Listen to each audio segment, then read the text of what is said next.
that when you've been vaccinated or when you've gotten the disease naturally, that you are spreading it. If there were, it would be all over the news. There are no news reports and no scientific studies saying that after vaccination that there's some sort of widespread contagion that people vaccinated are spreading the disease. It's just not true. What Fauci won't tell you is that he's telling you a noble lie. He's lying to you because he doesn't think we're smart enough to make decisions. His fear is that if the vaccinated quit wearing the mask, the unvaccinated will say, what the hell, I'm not wearing a mask either. Right. So he lies to you to say, oh, the mask makes a difference, when in reality he knows better. He's wearing 2 masks for theater. It's complete theater. He is immune. He knows he's not going to get it, but he is not being honest with the American public. Rand Paul, this guy's amazing. I mean, he's, sometimes there's only a few people who will come out and just say it. And Rand Paul on this one right now, I just feel like I'm thankful. I wish I could give the guy a high five that he's calling out what's so obvious here. Yeah, Fauci is that little tyrant, that feckless bureaucrat is double masking because I think very clearly wants to show people how seriously he takes the virus, even though he's immune. So there's really no reason for him to do this. But then again, there's no reason for people, including the journos all across the mainstream media, including Biden himself, to take photos of themselves with a mask on and put that on their social media profile, to put that on their Twitter or their Facebook, except that this has become about tribal, political, and ideological allegiance. For a lot of people, not for everybody. Some people really believe in the magic of wearing masks to defend you from this, in a meaningful way. How many times have I told you that it's probably helps a tiny bit, but it's way overblown? And then you just observe it. See what's going on. Masks. You walk down the street in New York City, outside, you'll see 90% of people wearing masks. 90. Just walk around, you see it. That's outdoors. You can't go into any place without a mask on right now indoors. You can't do it. They won't let you in anywhere. Has that stopped the virus? Did it stop for the spread of the virus in the wintertime in New York City? No, did not at all. In fact, now they're saying there's a pretty high positivity rate here in New York. So this is not a situation that we should allow to continue on without some real pushback, without really figuring out what the heck is going on here. Double masking when you are immune is theater. Right? You can say it's good theater. You can say you like it. You can say you're happy about the situation for whatever reason, but it is theatrical. Right? And this statement that he makes about how they don't want people who are vaccinated to stop masking is because the moment that somebody could walk in, I'll tell you this right now, and this is just the truth. If I could go into my gym, for example, and say, blank off when some mask shamer comes over, blank off I'm vaccinated, is there a decent chance that I probably would say that? I'll just leave that out there. A lot of people would say, okay, I'm done with the stupid tyranny of these morons. And that would mean the whole masking regime falls apart. It has to be mandatory for everyone. And notice that the only way they've been able to justify this is somehow the science, as we've gone along, has almost magically been manipulated. It's just been perfect. At first it was they're really good for protection. Then it was it's really good at protecting you both ways, so from transmitting and from receiving the virus in the air. And then it was, well, actually, maybe it's really just about you not transmitting it to somebody else. And then they created this whole, well, it's not about what you want, it's about the risk you're posing to other people. And to that, I just want to say, well, other people could also avoid congregate settings, couldn't they? You don't want to be in a gym where people are unmasked. Don't go to the gym. What's so bad about that? No, instead, everybody has to suffer because of the anxiety of a few people.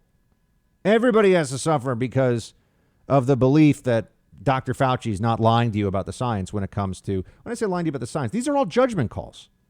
They're making judgment calls. And right now, for public policy reasons, they're telling people you have to mask even after you're vaccinated. And you're starting to see it pop up more and more. Forever masking is gaining traction.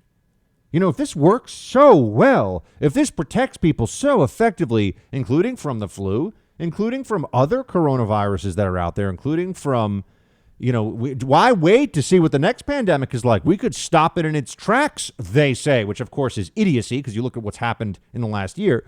But we could stop the next pandemic if only we mask up enough.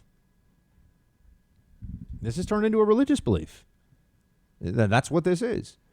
You know, it's the same thing as when Bill Gates, as he did recently, says that to fight climate change, he's going to eat less meat personally. That's a religious belief. All right, that's a question of individual virtue from action that no rational viewpoint could ever say is going to make a change in anything. Right? That's a religious belief. And when you look at what the reality of our version of lockdowns, which remember, we never really locked down. I have to point this out to people all the time. They act like, you know, these work from home people who sitting on their couches in Los Angeles, on the west side of Los Angeles, you know, closer to the water, and in Brooklyn and in Washington, D.C., they've been work from home this whole time, and they act like they're big heroes. The essential workers are still getting on subways, getting into crowded places, going into buildings, and still getting sick. There's not actually a real lockdown. This is what people don't understand. There's a partial lockdown. So we get the downside of all of this with the herd economy and people separated from each other. But the virus continues to spread because the number one place it spreads is in the home. And so as long as you have some people who are out there subjecting themselves to getting it, it continues to move through the population. You know, well, why are we not doing serology testing anymore for antibodies in the population, by the way? You notice why did that disappear? We did it in June. It's not crazy. There used to be a real interest in this. How many people have actually been infected? Well, maybe because folks would realize this whole health policy stuff from Fauci and all the rest of them, it worked so well that, I mean, they say, 30 million Americans have gotten coronavirus? What if it was double or triple that? They don't know. They tell us that 40% of transmission occurs in asymptomatic people. So you got to assume there's a huge number of asymptomatic people who had it and never knew. They've been tested, and they don't know. Or they weren't tested, rather, and they never found out. So the truth is they can't allow their little tyrannical grip off your throat, off your face for 1 second, because then the whole thing falls apart. If there were a state that made outdoor mask wearing on safety grounds, because there are places that say you can't actually mask unless it's a part of your job, you know, construction work or something. You can't actually mask up in public. People should be able to see your face, know who you are. It's a safety issue.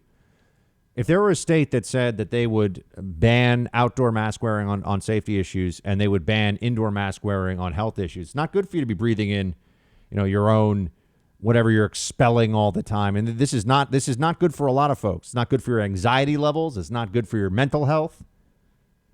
It's not good for your understanding of your relationship with the state, with the government. If there were a state, I don't care which one it is, that decided to do that, I would seriously consider moving. Just based on that. I think it's that important now to run the experiment to show that all this stuff, they're just wrong. And they won't back off. They won't admit that what they've been telling us to do does not work. Didn't work in America, didn't work in Europe, doesn't work. You know, if we were a tiny island that could cut off all travel and that forced people into their homes for months on end, maybe it would work. We didn't do anything even close to that. So why pretend? Well, there are a lot of people out there that are pretending for a bunch of different reasons. One of them is Gretchen Whitmer of Michigan. We got to get into that in a second. Hey, Team Buck, thank you so much for watching The First on YouTube. If you like this video, please click that little thumbs up button so then it will log as liked. And also, if you want to see more great content from The First, please click subscribe.